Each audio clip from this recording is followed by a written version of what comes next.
अस्सलाम वालेकुम। Pakistan defence analysis में खुश आमदीद।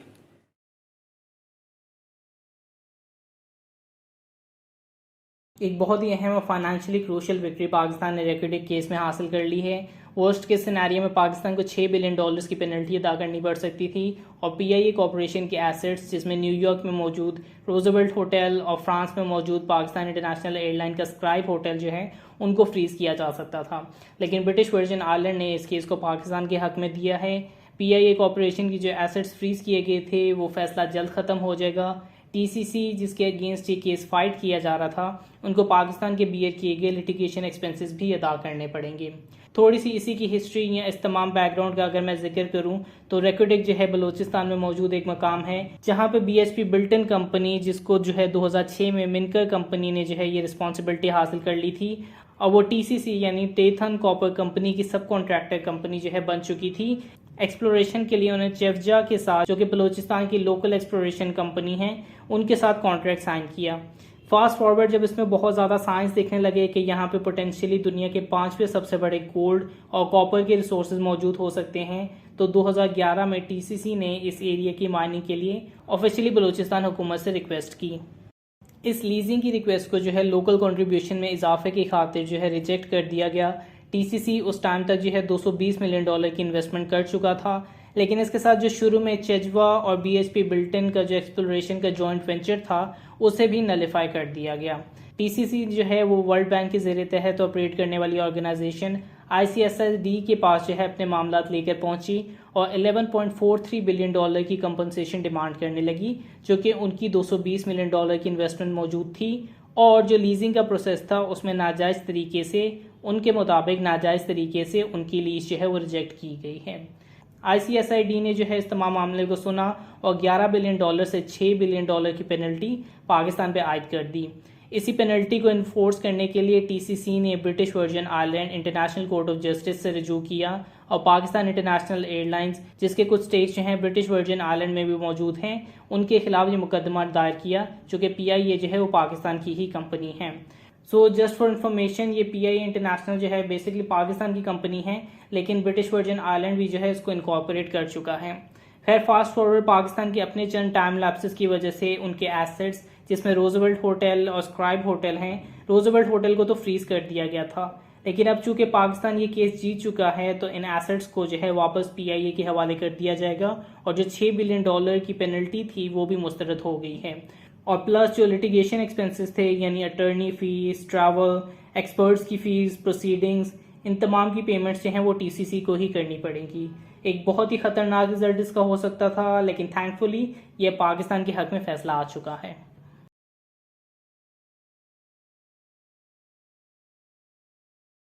पेंटागन ने एक स्टेटमेंट रिलीज की है जिसमें पाकिस्तान की कंटिन्यूड एयर और ग्राउंड सपोर्ट को फराहम करने के हवाले से स्टेटमेंट दी गई है और इस हवाले से क्लैरिफिकेशंस भी अब सामने आ चुकी हैं और कंटिन्यूड एयर और ग्राउंड सपोर्ट के हवाले से किसी किस्म की एयरबेस जो है फराहम नहीं की जाएगी।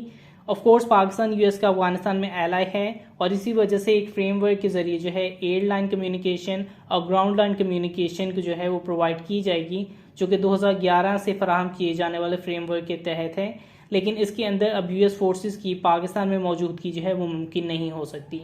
हाउएवर इस चीज़ की ज़रूरत यूएस को इतनी हो रही है कि पाकिस्तान में उनकी बेसिस मौजूद हों। इसकी मिसाल अभी रिसेंटली पाकिस्तान के नेशनल सिक्योरिटी एडवाइज़र यानी एनएसए की यूएस के नेशनल सिक्योरिटी एडवाइज़र जेक सलीवन से मुलाकात के हवाले से ही है। जेनेवा के अंदर ये मुलाकात हुई है और अनकन्फर्म न्यूज़ में यूएस से पाकिस्तानी बेसिस के जरिए यूएवी से सर्वेलेंस करना चाहता था और प्रिसाइसली पाकिस्तानी एयरबेस से काइनेटिक यूज़ ऑफ ड्रोन जैसे एक्शंस परफॉर्म करना चाहता था जिसके बदले में ड्रोन सर्वेलेंस इक्विपमेंट जो है पाकिस्तान को मुहैया की जा सकती थी। लेकिन इसको पाकिस्तानी नेशनल सिक्योरिटी एडवाइज़र ने पूरी तरह से रिजेक्ट कर दिया है और बेसिस की फराहमी जो है उनसे इनकार कर दिया है।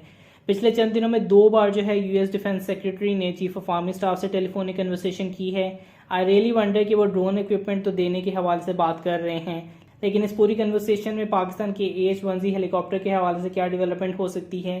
T-129 जिसके इंजन जो है फिलीपींस को तो जारी कर दिए गए हैं लेकिन यूएसए बदस्तूर पाकिस्तान को इसके इंजन सप्लाई नहीं कर रहा।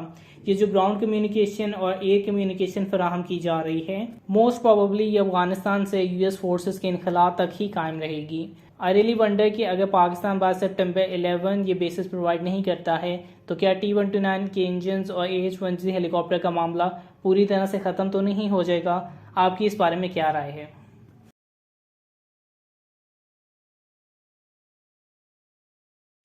एयर बेसिस की बात चल रही है तो एक रिसेंट इंटरव्यू में अब्दुल्ला अल नफीसी जो कि कुवैती पॉलिटिशियन हैं, उन्होंने क्लेम किया है कि पाकिस्तान और टर्की ने जॉर्डन यानी उर्दन और इराक से फ़लस्तीन के मसले पे एयर बेसिस को इस्तेमाल करने की इजाज़त मांगी थी। बज़ाहिर इस डेवलपमेंट के बाद जो है जो बाइडन ने नेतन्याहू को इसी डेवलपमेंट के हवाले से आगाही दी थी, जिसके बाद इसराइली सदर जो कि किसी भी सीज़ फायर पर राज़ी नहीं थे, फ़ौरन ही सीज़ फायर पर रजामंदी ज़ाहिर कर दी थी। जिनकी जानिब से स्टेटमेंट दी गई है वो पॉलिटिशियन होने के साथ साथ एक प्रोमिनेंट स्कॉलर भी हैं। ये बात भी ठीक है कि ये बताया जा रहा है कि एक सर्टन पॉइंट पे जो बाइडन पे बेहद प्रेशर था इसराइल को सीज़ फायर पे एग्री करने पे, लेकिन ये जो डेवलपमेंट है इस पर किसी किस्म का कमेंट करना जो है थोड़ा सा मुश्किल होगा, चूँकि ऑफकोर्स इस पर किसी साइड की कोई कन्फर्मेशन नहीं आने वाली है।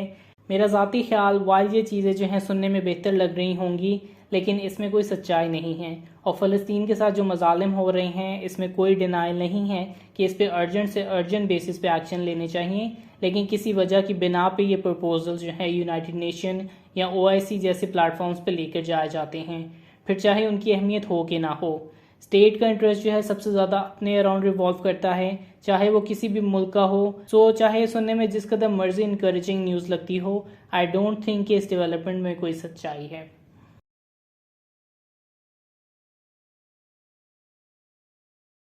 अर्जेंटीना की JF-17 थंडर की सेल्स के हवाले से फॉलो अप न्यूज़ जिसके मुताबिक ऐसा लगता है कि इजेक्शन सीट्स के प्रॉब्लम के बावजूद जो है अर्जेंटीना JF-17 थंडर में अपना इंटरेस्ट शो कर रहा है।